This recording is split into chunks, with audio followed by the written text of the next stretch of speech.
and I needed to free myself, and I did. And in doing that, I recaptured happiness that I hadn't felt in decades. And Mm. now all I want to do is be happy, be free to teach yoga, and teach something to other people that makes me happy. Not teach something to other people that I'm teaching because I feel that that's the way it's supposed to be done. Om Namo Bhagavate Vasudevaya. Om Namo Bhagavate Vasudevaya. Om Namo Bhagavate Vasudevaya.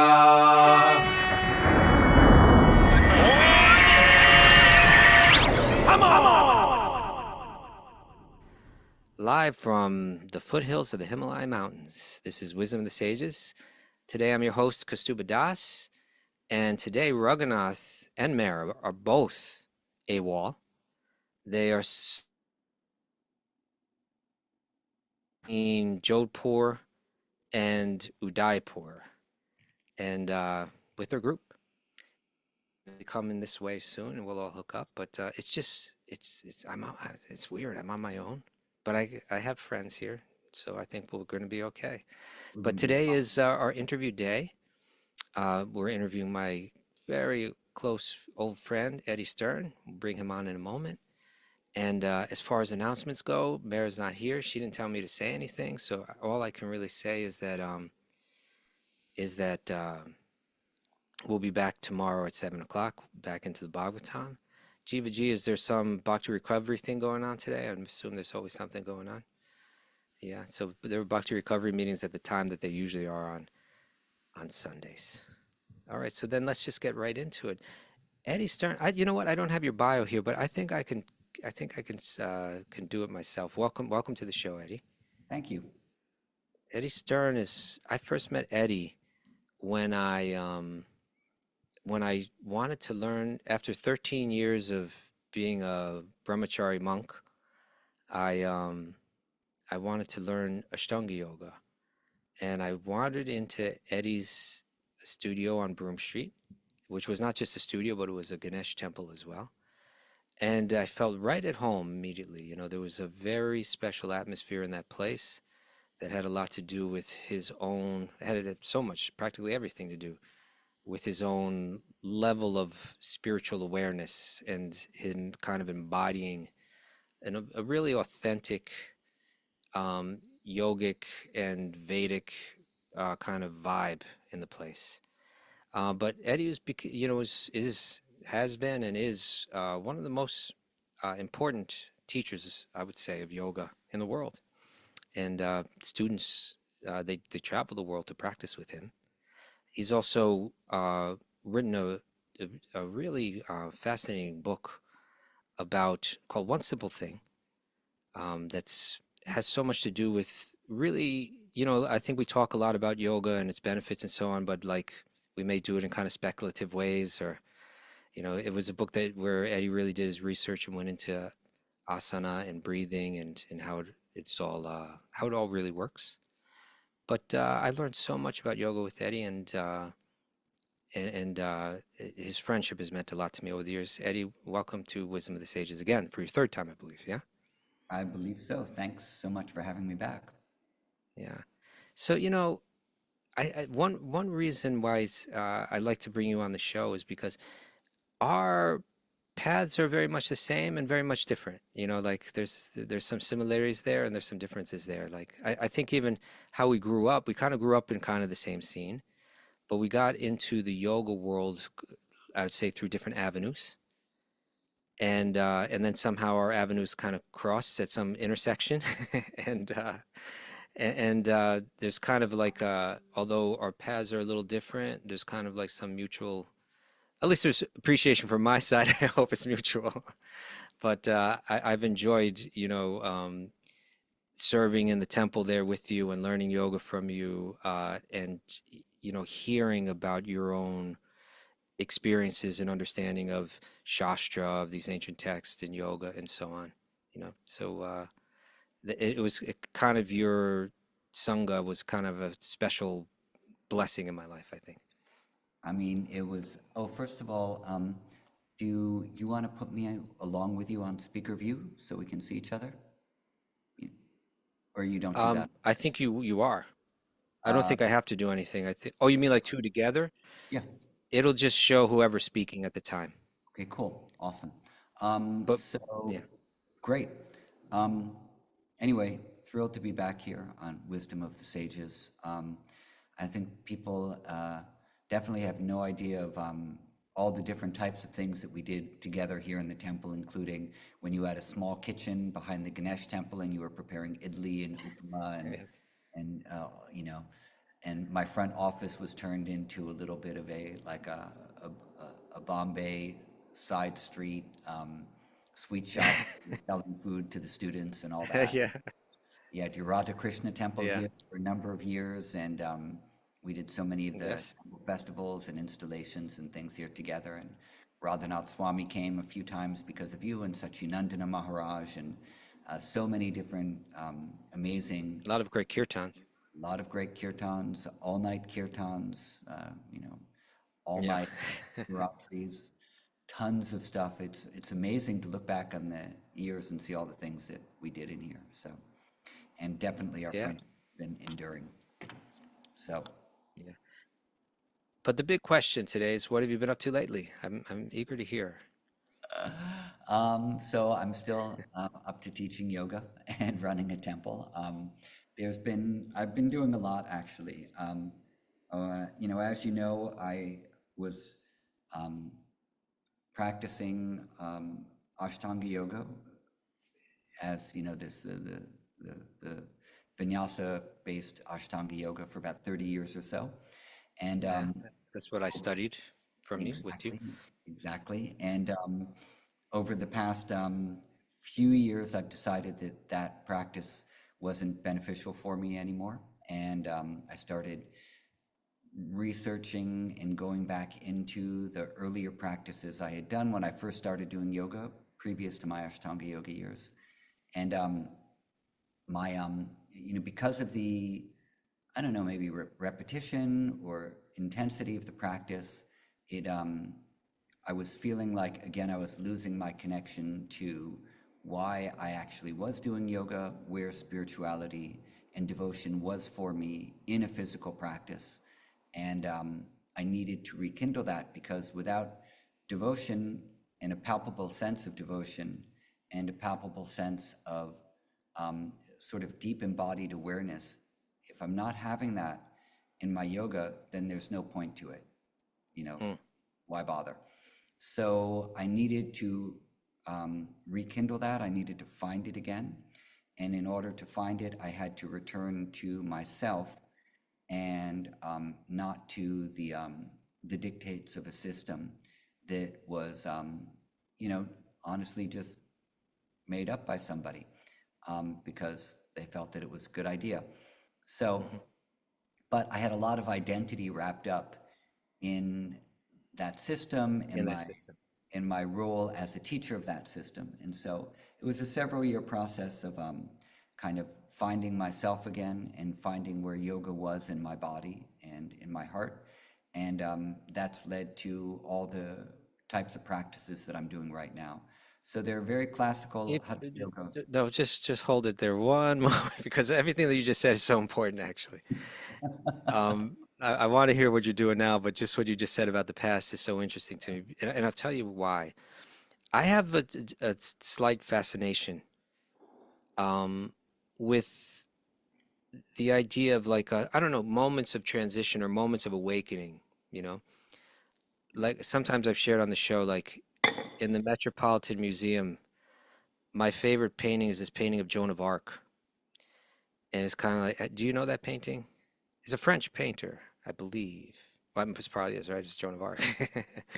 But it's showing kind of like her moment of awakening. Mhm. And there's a picture of Sri Chaitanya that kind of I interpreted as kind of him kind of in a moment of awakening. And there's something about that that I think is so important because I think it's natural that we get stuck in certain and they become very familiar, maybe comfortable, or just maybe it's uncomfortable to get out of it. And it takes something, often I observe, but it seems like in life, sometimes to take that next step, either we're very aware of where we're being held back and where we need to go next, and we have the courage to do it, or sometimes our life gets shaken up in a way so that we must do it, and then we make a shift. But you mentioned you had an identity kind of built into that. In one sense, you were like one of the most important teachers of that system. So you had, an identity as a teacher, an occupation there, and so on, which makes it all the more binding in a sense. To kind of to let it go and to move on to a whole new world wherein um, your students may be wondering what you're doing, which is also part of your livelihood. Uh, and just, some people might appreciate, some people might not appreciate you making the shift. What was, if you don't mind if I ask, like, what was that period of time for you? Was it scary? Was it exhilarating? Both? Something else? Yeah, well, everything you just said is completely true. Like all those things are true. I'm expecting that there will be always many more of those moments of awakening to come. Not Yeah. just one and not just the one that sent me to yoga, but it'll be continuous and they'll come. You never know when they're going to come. Hope They'll they come. start coming more, less time in between them, right, as our lives get shorter. Well, if I have another 30 years left before I have the next one, then I'm doing pretty good. That'll Okay. put me just shy of 90. So, Okay. the there was in the beginning a lot of fear, fear of related to survival issues, related to identity issues, as you said, related to what am I doing? The thing that I'm doing now, is it good enough? Does it work? Is it Okay. actually, does it actually work? So I spent a couple years testing these practices out on myself as I was developing them. But I'm also lucky that I travel around the world teaching, and I got to test these things out on lots of people over the past 3 years in So you many found different. some guinea pigs for your list. I found some willing, Okay. kind, Participants. willing, kind sadhakas Okay. who, uh, who were open to taking a risk of trying something new and something a lot gentler than what I had been teaching before. Yeah. Um, and the thing that was really the most profound was that I kind of taught my last Ashtanga yoga class last January. And I had already stopped practicing Ashtanga yoga completely. I hadn't done it in a few years. But I needed to say in my mind, I no longer do this. Maybe there was this little inkling that, oh, maybe I'll go back to it or maybe I'll try it again. But I had to say in my mind at this point, I no longer practice like that at all. I'm not interested in it. It was good for a certain period of time. It was negative for a long period of time for Mm. me. And now I no longer do that. I'm freed from that. And then that was one stage. And then the second stage was that I when I declared that I no longer teach it, to myself. And then because I had to do one more in May because it was already on a schedule somewhere. And I just, even though I did my best to go through it, I knew my heart wasn't in it and it was no longer of interest to me. Mm. And after that, when I was done teaching and done practicing that form, and I sort of had expunged it from my system, I felt happy in the things that I was doing. I was very happy. And I Mm. hadn't felt happiness like that in a couple of decades. And I Mm. still feel that happiness of the freedom to do yoga, not the Right. compulsion to have to do it because I'm in an organization. Um, and that's self-imposed, of course, too. But there was something about the community that I was in where that was not just being imposed by me on me, but it was imposed by the dynamics of the this sort of loose community or loose organization. And um, and so, and it might have been also that I felt that way because I had a quote unquote position within this hierarchy of things. But regardless, I felt it and I needed to free myself, and I did. And in doing that, I recaptured happiness that I hadn't felt in decades. And Mm. now all I want to do is be happy, be free to teach yoga, and teach something to other people that makes me happy.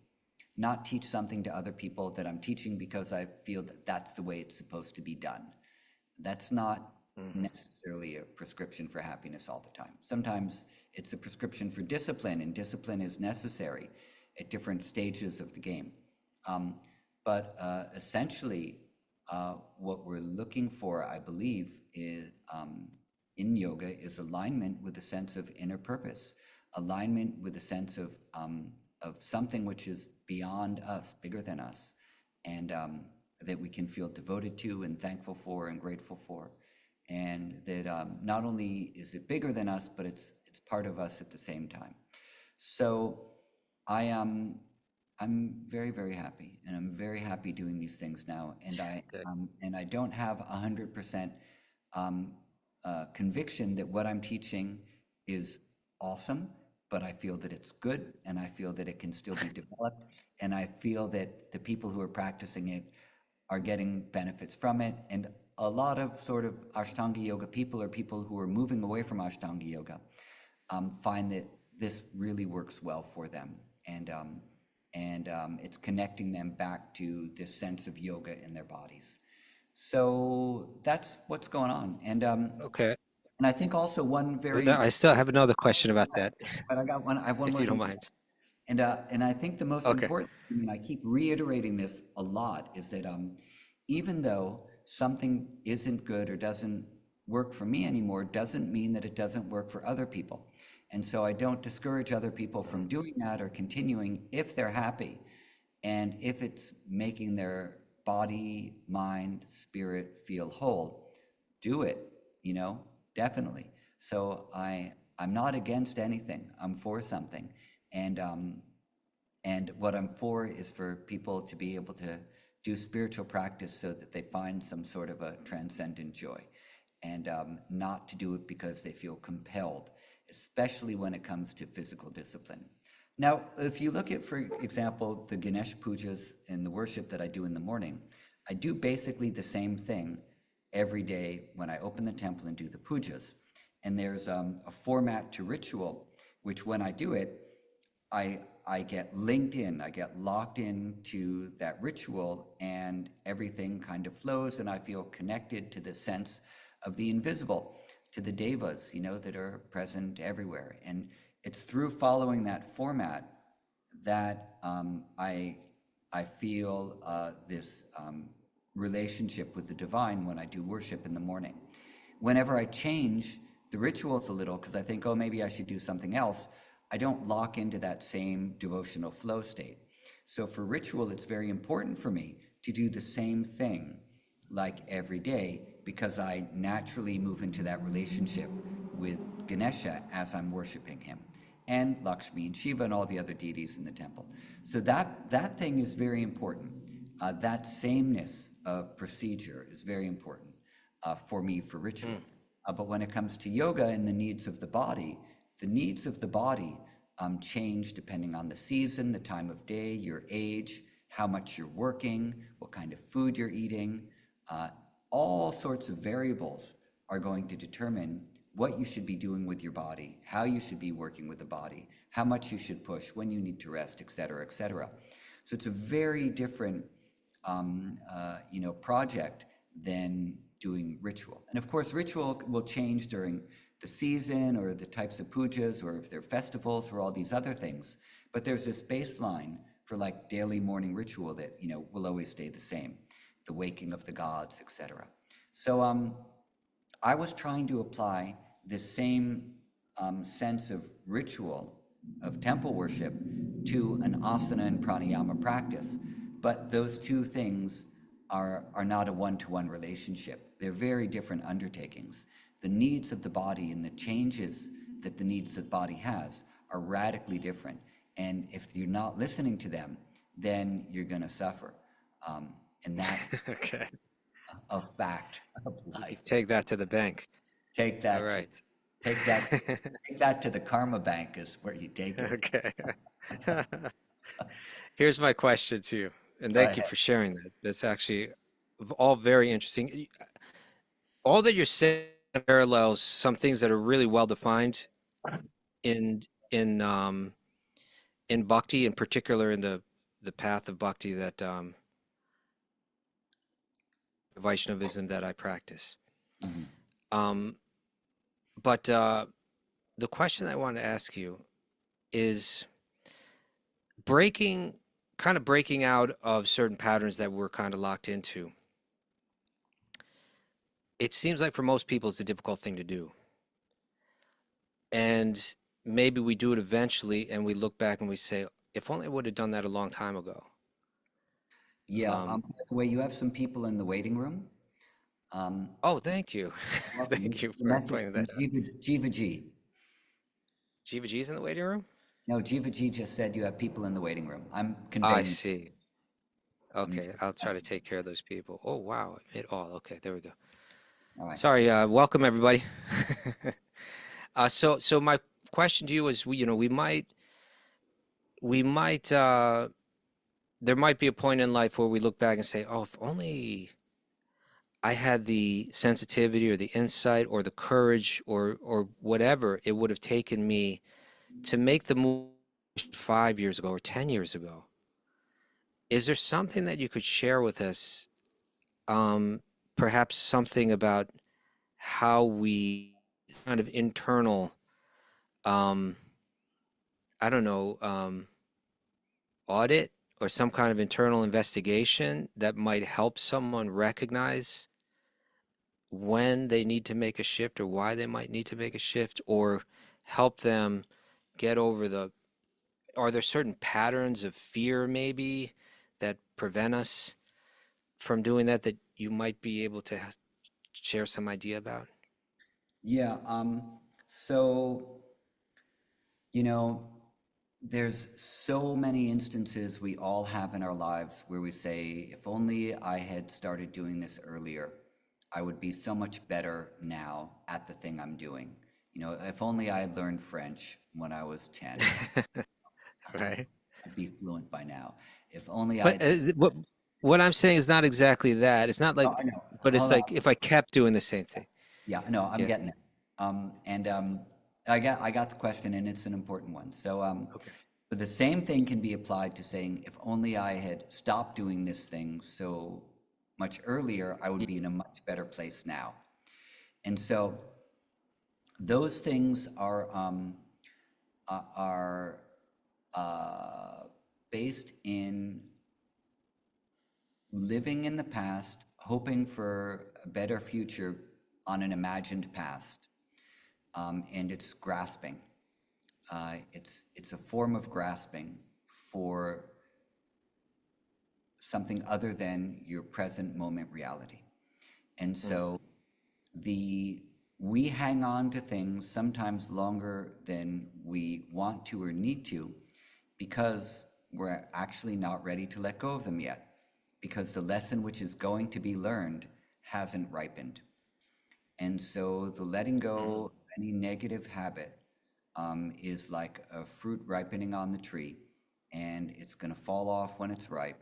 And if you try to knock it off too soon, it's not going to be ripe to eat, and you're not going to learn the lesson that you need to learn. So we can't force these things, but we should pay attention.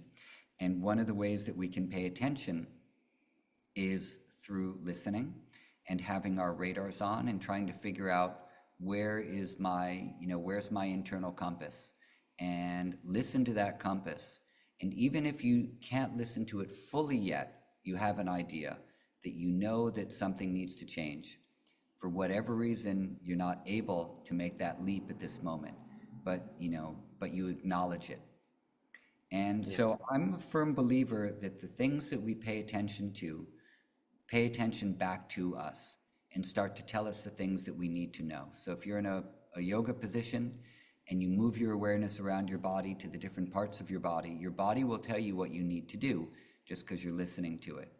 And if you sense that something around you is not good, it's not on, and you listen to that, um, your Your body, your mind, your spirit, your internal sense will tell you what you need to do different.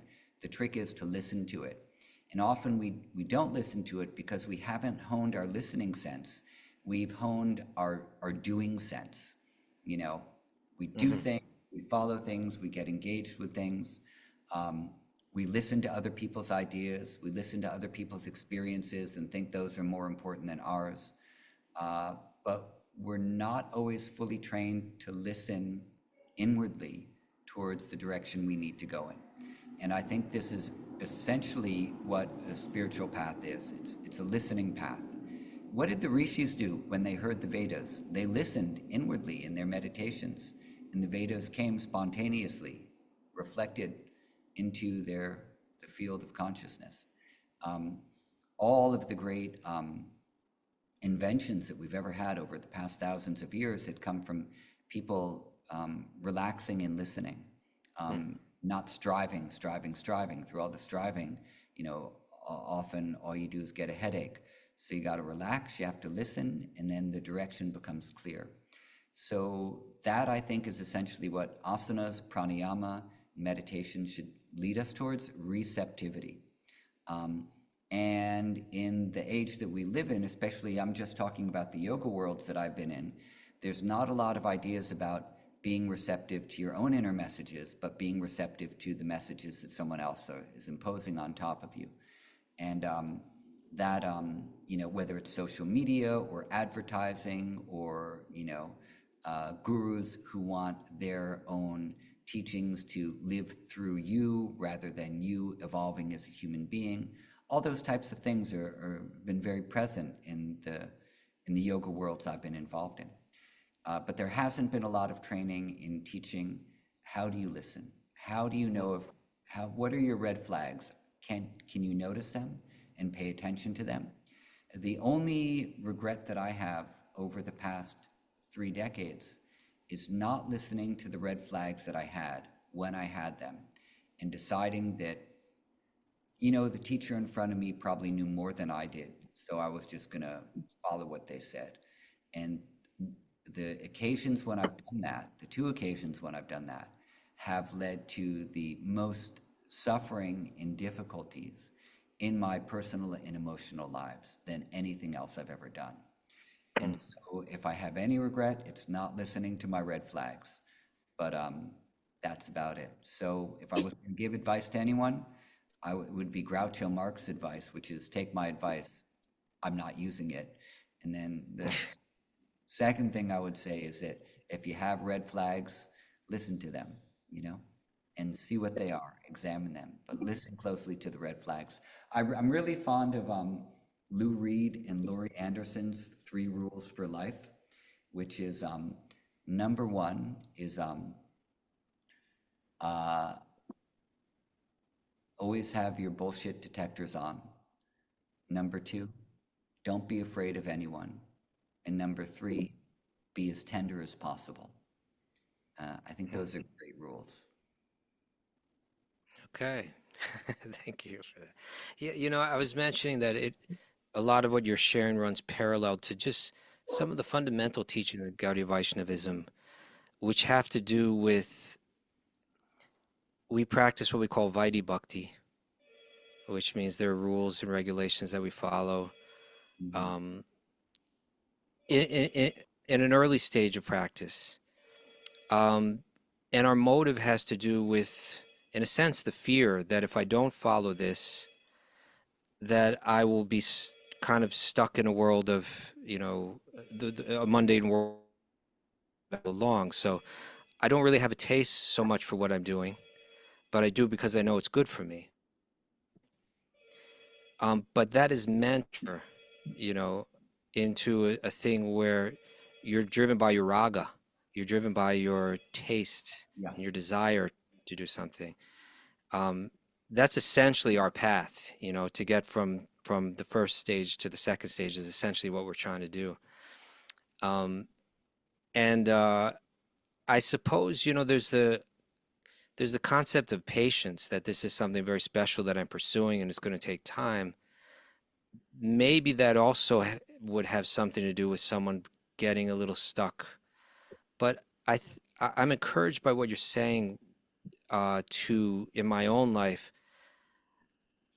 It's not that you give up patience, but there should always be something fresh and exciting in what you're doing, in your spiritual practice. There should be a type of dynamism in it, something that's that's giving you some satisfaction. You were saying, you feel happy, now. There should be something that's giving you some kind of great hope, something that's giving you some satisfaction, um, something that's making you want to get up early in the morning and get into what you're doing because you're actually experiencing something real, you know. Yeah, Patanjali talks about this in Sutra 17 of chapter 1. He says, Sutra 20, he says, Shraddha Virya Smriti Samadhi Prajna Purvaka Iteresham. And this means that the practices that you do should fill you with Shraddha, with faith and conviction. Yeah. That what you're doing works, that what you're doing is good. And that sense of Shraddha leads to Virya, which is vitality, enthusiasm, great energy. And this vitality leads to Smriti, which is remembrance. It strengthens your memory of who you are, why you're doing these things, and what's important. And that leads to Samadhi, states of absorption, which give rise to prajna, wisdom and insight. And all of that leads to these a type of samadhi called the samprajnata samadhi, is samadhi with an object. And the object of your absorption are the practices that you're engaged in. And it's a feedback loop that every time your prajna increases, your wisdom and insight increase, that is going to strengthen your shraddha, your faith and conviction that what you're doing is bringing you in the right direction. So shraddha, virya, the samadhi, prajna, purvaka, iteresham. And I love that sutra because it gives you the entire cycle of what your spiritual practice can be when you know that what you're doing brings you joy. And the joy leads to states of ananta, of merging into the infinite, or being in close proximity of that which is without limitation. And the limitations are the things that are causing the suffering, and being a sense of unlimited consciousness causes freedom, or is freedom itself. So yes, and so for example, if we just go back to this idea of doing puja, doing the achamaniya first, and then waking up the gods. That if you love chanting the particular things that you're chanting, you can't wait to chant them every morning. It doesn't need to be different because you just want to chant those things and they flow from you. And so and then maybe that's how it is with your asana practice. That there are a few things that as soon as you do them, you just go into a flow state, and that's where you need to be. And okay, so what happens when the flow doesn't work anymore? What happens when the flow is causing pain or headaches or whatever? Then there needs You to think be of an adjustment. Yeah, and you need to know, what can I do differently that will still allow me to enter into this relationship with either my deity or with my body-mind complex. And so those options have to be there. And if you're well trained and have a teacher who can teach you well, they'll teach you the different ways you can go about it. Here's a shorter puja, here's a medium puja, here's a longer puja, here's a 3-day puja, here's a 10-day puja. And you do these at the appropriate times. You got a lot of work, you need to do something to connect to the divine. Here's something you do for 15 minutes, 20 minutes every day, and you will not lose that thread. And the same thing has to be true in regards to all aspects of the 8 limbs of yoga, except for yama and niyama, which you adhere to every day. Okay. Now that's all very interesting to me.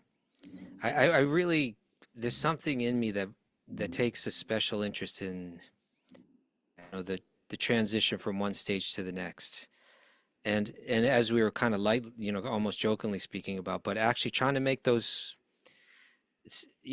not in an unnatural way, but trying to develop the sensitivity that we're that we're more on top of it and more sensitive to it, and in a sense more quick. Not that it's all about speed, but more quick in that you're not wasting time if you're really aware of how your practice is or is not transforming you. Yeah.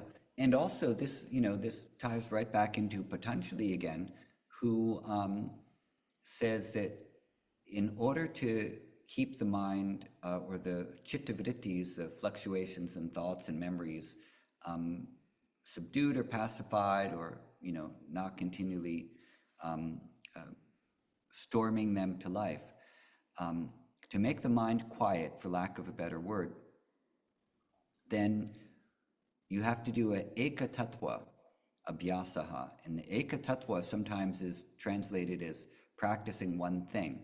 But actually, what it means is you have to have the practice of awareness as the one thing underneath any other abhyasas that you do, any sadhanas that you do. What's the important part of that sadhana? Your awareness. If you're Mhm. not aware, if you're not present with the thing you're doing, it's basically of no use. You're just doing it by rote. So, Mhm. um, and yes, we all get bored and we get distracted and we have thoughts and we get angry and we have all these things that come up during sadhanas. But the thing to hold on to is not the doing of it, but the awareness while we're doing it. And that's where things begin to happen. So if we can just do this one thing, practice awareness, then all of the practices we do come to life and they're done in the appropriate ways. Hmm. Yeah, that's beautiful. This we just began the month of Kartik, and so for Gaudiya Vaishnavas in particular, we sing our, like I used to sing in the temple all the time, the Damodarastakam, Yeah. and offer lamps, take vratas, take vows, Mhm. special vows. And you can kind of feel like universally amongst like a whole global community of practitioners, it's like there's some sentiment in it that's sweet for everyone. And it kind of like, it's just kind of comes around every year and kind of shakes everybody up a little bit and gets everyone feeling something fresh and exciting, maybe familiar too, but real again, where your awareness is in it. Like you may have been a little bit rote, you know, chugging along sort of, and and it kind of awakens some fresh um, taste. Yeah, you get plugged back in a little bit. Yeah, yeah. Yeah, we need all It's those. it's We need those things to get plugged back yeah. in. As life takes over. Yep, that's right. So speaking of life, what are you doing with your life now? Now that you found this new exciting world of yoga, what's Yeah. going on? So, well, I'm still teaching yoga. Yeah. um, you know, what's that old Zen saying? Before enlightenment, chop wood, carry Chop water. wood. Yeah, right. After enlightenment, chop wood, carry water. Certainly not enlightened, but I'm still chopping wood and carrying water. Um, I'm teaching something right now that I am calling Yoga Sangraha. And Sangraha is a word which means collection or compendium. You see it used in texts that are collections of different practices or different mantras, mantra sangraha, etc., etc. And I am looking at the larger yoga tradition of India, particularly the Hatha Yoga traditions. There are a lot of different types of Hatha Yoga traditions in India, and they have many valuable practices within them.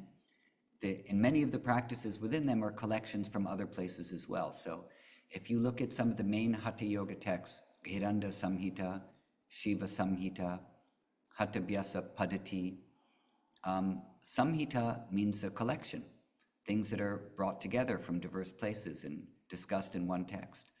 Padati means procedures. Here are different procedures that you can use for yoga. The Pradipika, which is the light on yoga, means the collection of things brought from other places and compiled in one place, one text. So all of the main Hatha Yoga sources that we have today are collections of other teachings from disparate places. Yoga Sutra as well is not a original sort of authored text of a new thing. It's Patanjali's collection of all the teachings of yoga in Upanishads and Vedas and Puranas brought together in a cohesive, systematic way. So following along with that, I'm drawing from different traditions where I've learned practices that have been very beneficial, and then I put them together in specific types of ways, not in the ways that they're put together in those other texts or traditions, but I look at the way that the nervous system functions in terms of signaling from the body to the brain and brain to the body, and how you can create very deliberate states of awareness and states of attention through doing asanas in particular types of ways in particular sequences. And so I'm looking to create very calm, grounded, present states of mind when you're done with the practices. So rather than looking at individual poses that do this, that, or the other for you, I'm looking at the whole thing as like, ingredients for a meal or creating a soup or whatever. That when you put these things together in this particular type of a way, the outcome of all of that is going to be very specific. So I group things together looking at the outcome of what people might want to experience. Do they need to be energized? Do they need to be relaxed? Do they need to be this, that, the other? Now, this is not unique. This is happening in other traditions as well. But one of the things that I'm applying to it is my knowledge of the autonomic nervous system and endocrine systems and immune systems from the research I've done, from my science degree, and from all the study that I do about human physiology. And then I apply yoga practices in concert with my understanding of human physiology. And so that's what I'm doing, and it sounds overly complicated, but it's quite simple. For example, forward bending asanas are going to be calming for the nervous system. Backward bending asanas are going to be stimulating for the nervous system, particularly sympathetic. Twisting poses are going to be grounding for the nervous system and encourage communication between the right and left hemispheres of the brain. Inverted asanas, where like a shoulder stand and plow pose, are basically forward bends done upside down. And so they compound the benefits of a seated forward bend. A headstand is basically a back bend upside down. Why is it a back bend? Because of the shape of your neck and the shape of your lower spine when you're doing it. And so you would put a headstand together with back bending asanas to stimulate the nervous system in a controlled type of an environment. So I look at all of these different types of things and different ways of doing things, and I put them into simple sequences, because you don't have to do a very big back bend to stimulate your nervous system. What do people do when they're tired and they've been sitting in a chair all day long? You lean back and you stretch like this, and now you feel a little bit more awake. All right, so it doesn't need to be big movements. You can do very simple things to mimic the signaling. What it does is just simple movements like that will automatically signal to your nervous system to move into another state of awareness. And you're tired, you want to put your head down. You never say, I'm tired and I want to do a back bend. No, I'm tired, I want to put my head down. And so all of these physical movements are representations of nervous system function and emotional and mental states. And if you can identify what those are, you can put the postures together in particular ways to heighten those states. So that's what I'm fascinated by and what I've been working on in the past couple of years. It's very interesting. It reminds me of something. I'm not sure if this applies to what you're doing or not. I don't know a whole lot about Ayurveda. I know something about it. But I have my intuitions about it, and some experience.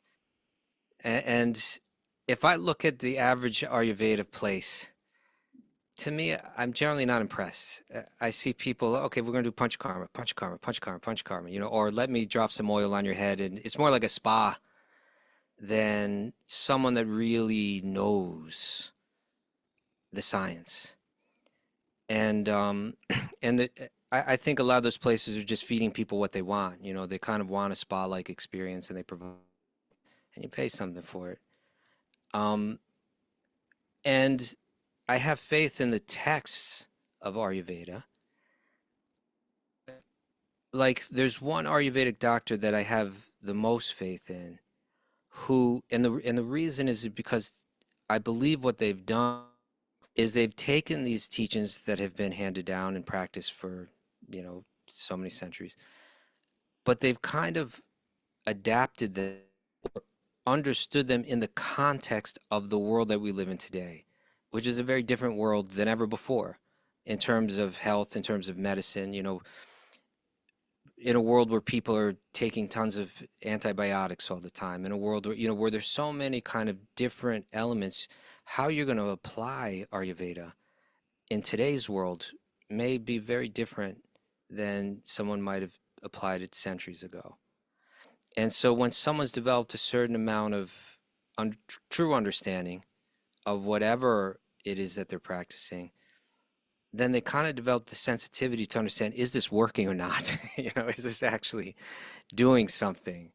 And let me adapt it, let me adjust it in just such a way where it actually becomes effective. Kind of part of what is some of what you're considering. Um, does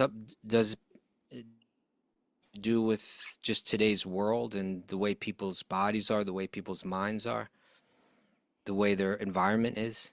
Yeah. So I think that the the constant that we have over the past thousands and thousands and thousands of years is that life is hard and suffering is a certainty, and that the mind that we have now is the same mind that the ancients had um, thousands of years ago, but the circumstances that they lived in were different. The Mm. environment was different, but that every age that we've ever been in has been the most advanced age that has ever existed. So 5,000 years ago, um, at that time, the world had never been so evolved as it was 5,000 years ago. 2,000 years ago, the world had never been so evolved as it was 2,000 years ago. And today, the world has never been so as evolved as it is today, and we don't know what tomorrow holds. Involved in what sense? Or Evolved, evolved in what sense? I'm sorry, evolved. evolved in what sense? Technologies, whether you have the invention of fire, or you start writing things down on palm leaves, or you have evolved language, or you start building new ways of farming, or of building shelter. All of these types of things have constantly been evolving over the past thousands of years. Why do all these new things evolve? To make life more comfortable and to make life more safe. Fire is a safety mechanism, and it's a mechanism for not only warding off wild animals, but for cooking food and making food to be preserved for longer periods of time. So in every age, humanity, as it has become humanity, has created things which are going to protect life and make life more comfortable so that you can have a measure of safety. Why do we do this? Every single cell in our body, for whatever reason, moves towards nourishment and away from danger. Single-celled amoebas, before there was any life forms on this planet, would move towards nourishment and move away from danger. It's programmed into the life of a cell, which is life itself, to find safety and to thrive. And so we're always looking to find safety, and we're always looking to thrive, and we're always trying to move away from danger, and we just get more complicated with it as time goes by. But as we get more complicated with it, meaning, Tesla cars and iPhones, we also are evolving in our sophistication in a mindset to handle whatever things we're developing. So when fire was first developed, that was a total, mind-blowing event for people who were starting to use fire and to harness fire. They'd never seen anything like a controlled environment like that. Imagine what it did to their consciousness. The same way the first time, we held an iPhone and, what it did to our states of consciousness. So I don't think those things are terribly different.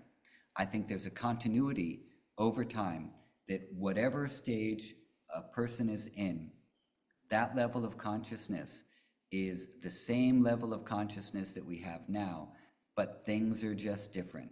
Now, would a person from 5,000 years ago be able to navigate the streets now? It would be like Back to the Future. No, obviously not. Those things are going to be different. But we can't extrapolate a person from 5,000 years ago and drop them into this time and say, oh, it was so much easier back then. Because it wasn't easier back then. It was probably a lot more difficult. They didn't have paved roads or whatever. It took, forever to get from one place to the next. So I don't know if I'm making my point clear, but my point is the mind that we have today is the same mind that was had 5,000 years ago. And so the thing which is a constant, and we know is a constant from the texts, is that life is suffering. It says this in Sankhya Karika, that was written 25 years ago. The first sutra of Karika says, life is suffering, and there are 3 types of suffering, and practice is to remove that suffering. So I don't think that's changed. And in that regard, I don't believe in a modern context. I just believe in the context of whatever that present day is. So that's took me a long time to get there. So I don't. Okay. I don't believe, and this is why I say I don't believe in a modern context, because right now we think we're modern. 100 years from now, we're going to be in the ice age. If there's still a planet, or if there's not another ice age in 100 years. So wherever we are 100 years from now, what technology we have now is going to seem quaint and outdated, and people are going to pity us for not having the things that they have. So I don't believe in modern times. I believe that things get more complicated, but that the base level of consciousness is the same. Why?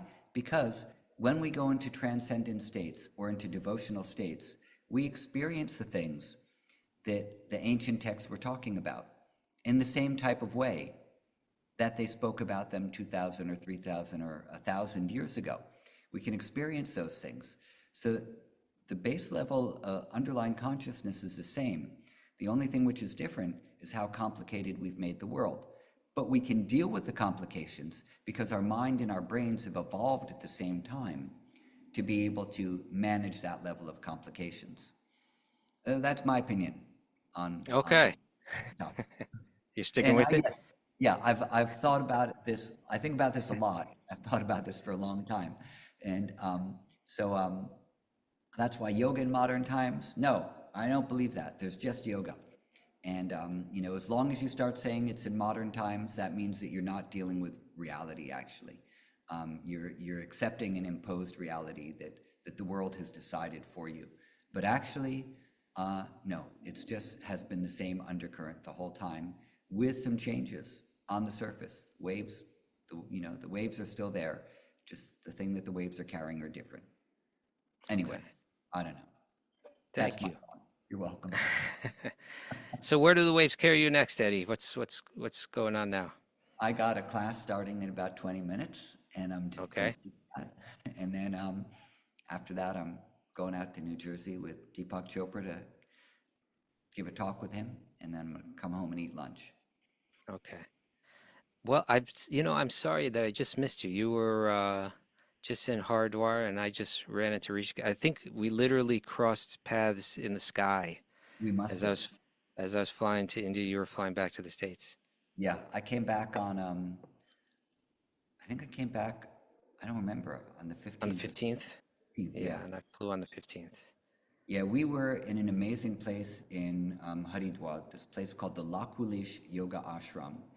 And this is a Gujarati yoga lineage that is very, very little known outside of India, except for, it's even little known in India.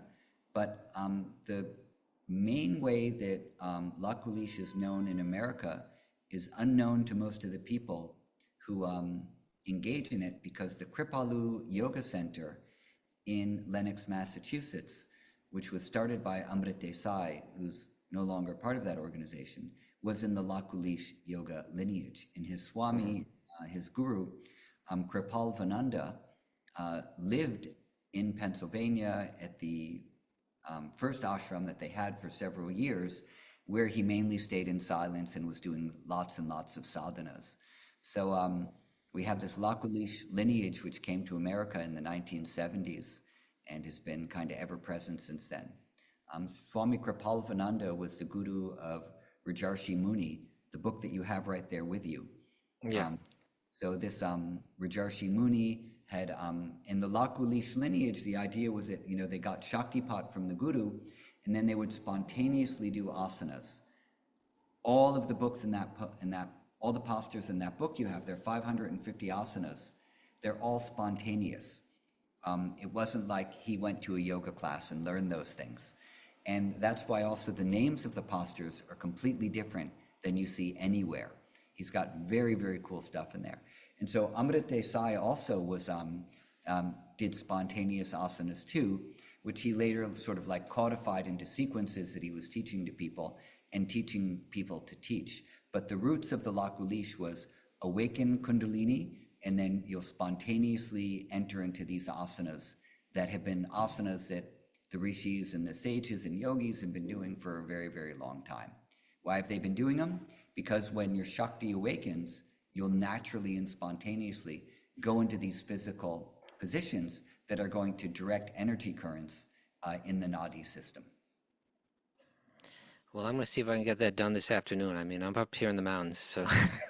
Just find the right person to give you Shaktipat, and things are really going to Okay. Eddie, I thank you so much for spending this time with us. Thank you for doing this an hour early, so I could come talk to you. No, people that because I didn't have Mara here, things begin to fall apart when we don't have Mara. And so I think I left a bunch of you in the waiting room for a long time. Please forgive me for that. And people that are showing up right now, we've been announcing the past couple of days that we're doing it early today. So I'm sorry, you'll have to just go and check it out once we post it online. But thank you again, Eddie. All the best. I'll be back in New York in 5 months, and I hope to bump into you then. Yeah, well, we'll definitely get together when you're back. Okay. And for everybody else, as Raghunath always says, it's a beautiful day for a beautiful day, and let the magic flow.